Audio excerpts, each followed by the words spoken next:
Alright, so I was playing the other day, and I came across some trash talker. He was level 20, but he had purple halo somehow. So it made me wonder, I've never actually seen my true potential in this game. So why don't I use what I'm good at, and make use of it? Also, don't mind my voice, it's kinda late right now.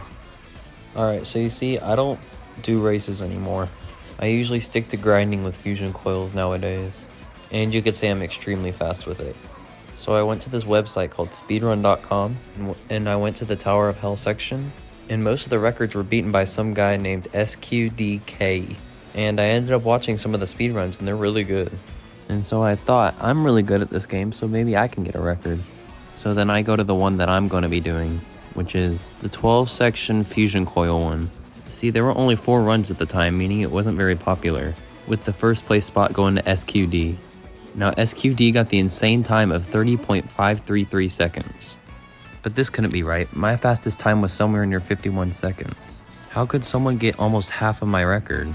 So this is the story of me getting a world record in Tower of Hell. You might want to stick around because this video is going to be good. Alright, so after that little encounter, I went to go do my 1 level a day thing, which I got to level 211. I was brainstorming how I can make a good video from this, but a 30-second time is crazy.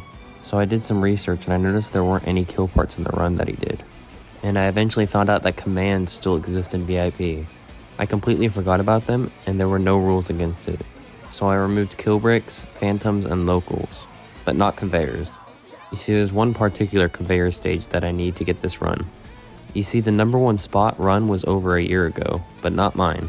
So I have something they don't. You'll figure it out in a second, but I also realized this command makes leveling up really easy. So I looked at the same run and noticed they use conveyor stages as well, which means it'll be helpful. And this one stage that I'm talking about can completely change the run. Now there's some specific stages we need. After using the command, there weren't that many stages left, so getting a good generated tower won't be as hard. All of these remaining stages are really simple and makes the record more reasonable.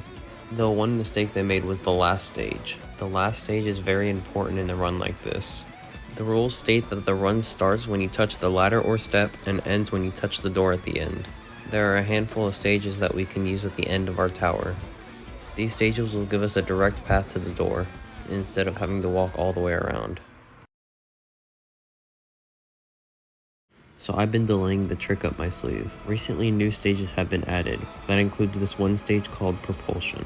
This stage will be crucial because with a fusion coil, it launches you really high. So my hypothesis is with this stage, I can get a really fast time, and maybe even by a couple of seconds. So now all we need is the time. We have to get the perfect tower, which can take a couple days. And it did. But hey, lucky you get to see it right now.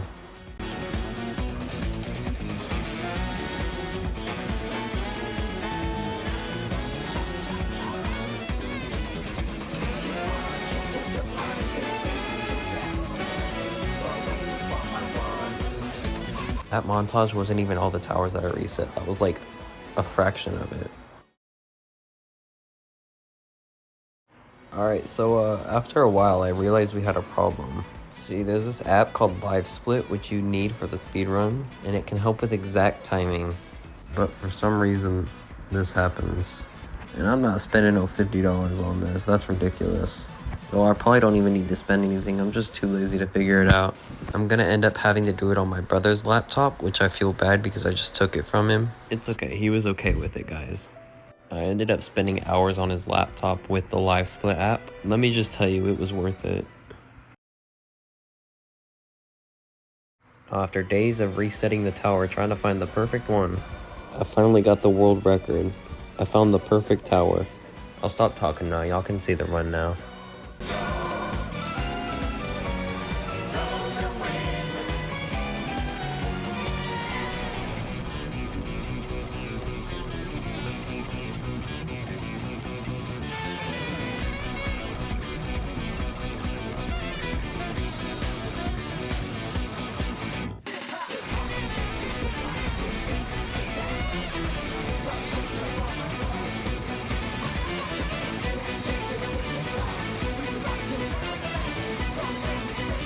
Look at that though, isn't that just amazing? I beat the record by a good second.